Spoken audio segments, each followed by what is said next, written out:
તમારું મારી food channel Hina કિરણ home ફૂડમાં। આજે આપણે રિપબ્લિક ડે સ્પેશિયલ રેસીપી બનાવીશું।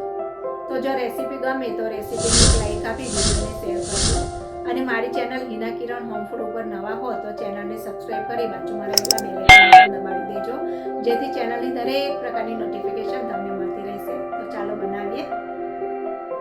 કોઈ પણ જાતની ચાસણી બનાવ્યા વગર કે તળવા શેકવાની ઝંઝટ કર્યા વગર ફક્ત 10 જ મિનિટમાં એકદમ સ્વાદિષ્ટ ટ્રાય કલર લડ્ડુ બનાવવા માટે મેં અહીં 150 ગ્રામ સૂકા કોપરાનું છીણ લીધું છે, અડધો કપ મિલ્ક પાવડર લીધો છે જે વજનમાં 80 ગ્રામ છે, 1/3 કપ દળેલી ખાંડ લીધી છે જેનું વજન 60 ગ્રામ છે, 1/4 કપ દૂધ લીધું છે જેને મેં ગરમ કરીને ઠંડુ કરી લીધું છે, 1 ટીસ્પૂન ઇલાયચી પાવડર લીધો છે।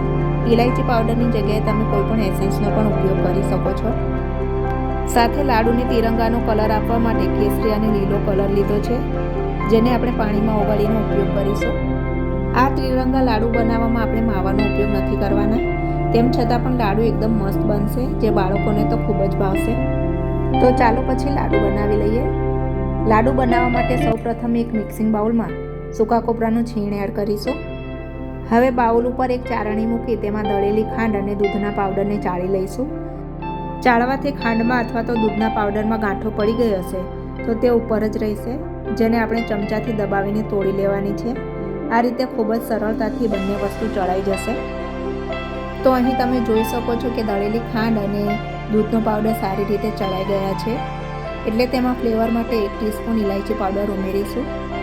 આ સમયે તમે ઇલાયચી પાવડરની જગ્યાએ વેનીલા એસેન્સ અથવા તો તમારી ચોઈસ પ્રમાણે કોઈ પણ એસેન્સ નાખી શકો છો। હવે લાડુના મિશ્રણમાં થોડું દૂધ નાખી તેને લોટની જેમ ભેગું કરી લેવાનું છે।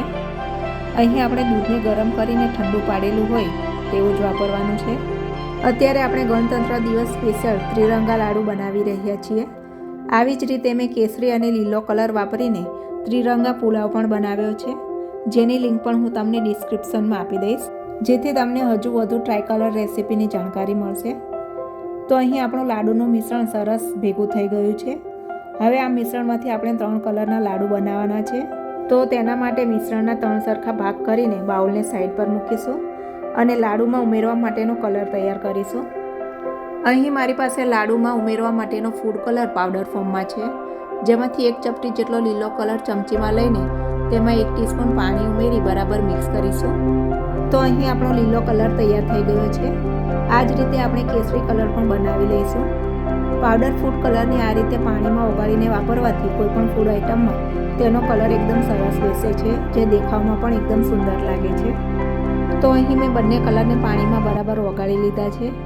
હવે આપણે જે લાડુ બનાવવાના મિશ્રણના એક સરખા 3 ભાગ કરીને રાખ્યા હતા તેમાંથી એક ભાગને બાઉલમાં લઈશું અને તેમાં પાણીમાં ઓગાળેલો લીલો કલર ઉમેરી બરાબર મિક્સ કરી લઈશું। તો અહીં આપણા Republic day special dry colour laddu બનાવવા માટેના લીલા રંગના લાડુનું મિશ્રણ તૈયાર થઈ ગયું છે। આવી જ રીતે આપણે બીજો એક લાડુના મિશ્રણવાળો ભાગ લઈને તેમાં કેસરી રંગ ઉમેરી તેને પણ બરાબર મિક્સ કરી લઈશું, જેમાંથી આપણે કેસરી રંગના લાડુ તૈયાર કરીશું। બાકી બચેલા સફેદ રંગના મિશ્રણને આપણે એમ જ રાખવાનું છે, જેમાંથી આપણે સફેદ રંગના લાડુ તૈયાર કરીશું। તો હવે આપણા પાસે ટ્રાય કલર લડ્ડુ બનાવવા માટેના 3 કલરનું મિશ્રણ તૈયાર થઈ ગયું છે। તો લાડુ બનાવવાની શરૂઆત કરીએ। લાડુ બનાવવા માટે હાથ પર થોડું ઘી લગાવી દઈશું, જેથી મિશ્રણ હાથ પર ચોંટશે નહીં। ત્યારબાદ લાડુના મિશ્રણમાંથી થોડું મિશ્રણ લઈ 2 હાથની વચ્ચે ગોળ ગોળ ફેરવીને મિશ્રણને લાડુનો ગોળ શેપ આપી દઈશું। લાડુને તમે તમારી ચોઈસ મુજબ નાના મોટા શેપમાં બનાવી શકો છો।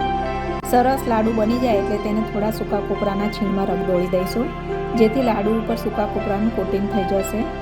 આ રીતે તૈયાર કરેલા લાડુને ડીશમાં ગોઠવી દઈશું।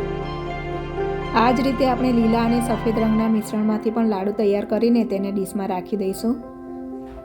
અત્યારે આપણે Republic day special try colour laddu બનાવી રહ્યા છીએ, એટલે તેમાં ગ્રીન અને ઓરેન્જ કલર વાપર્યો છે, પરંતુ આ લાડુ તમે કલર ઉમેર્યા વગર બનાવશો તો પણ ખૂબ જ સ્વાદિષ્ટ બનશે।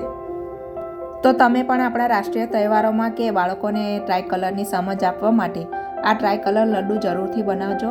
અને હા, મારા સૌ વ્યુઅર્સ ફ્રેન્ડ્સને આપની હિના તરફથી ગણતંત્ર દિવસની ખૂબ શુભકામનાઓ।